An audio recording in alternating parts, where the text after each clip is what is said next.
This session looks at academic feedback and its purpose. How do you feel when you receive academic feedback on your assignments and work? Even if you are happy with the mark or grade that you were given, negative feedback can be hard to hear.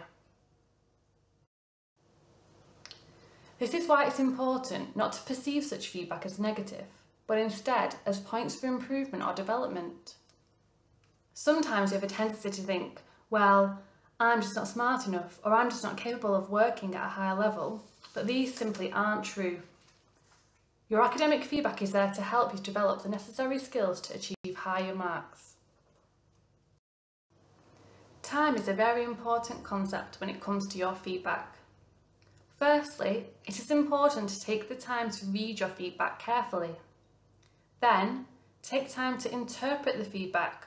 What does it mean? What was your work missing? Then, take time to use this feedback in your future work. For example, if your feedback was on how to transition from paragraph to paragraph in an essay, then really focus on this.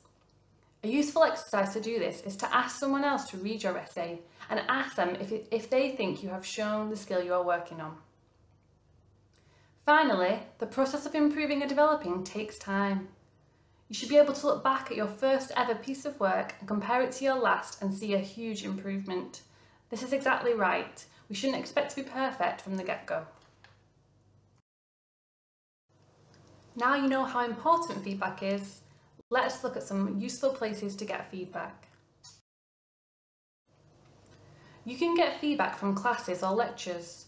Don't be afraid to ask questions about the things you are unsure about or to check your understanding of something.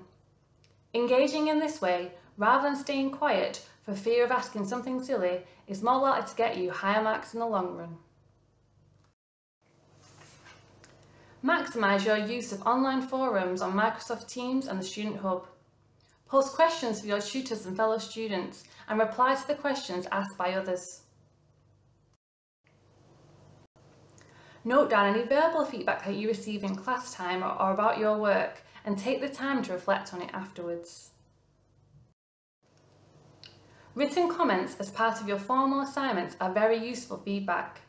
If you notice a trend over time, you can speak to your personal tutor about how to improve on this.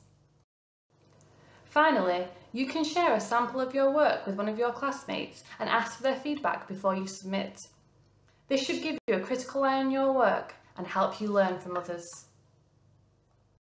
We hope you found this session useful and we wish you lots of luck with your studies.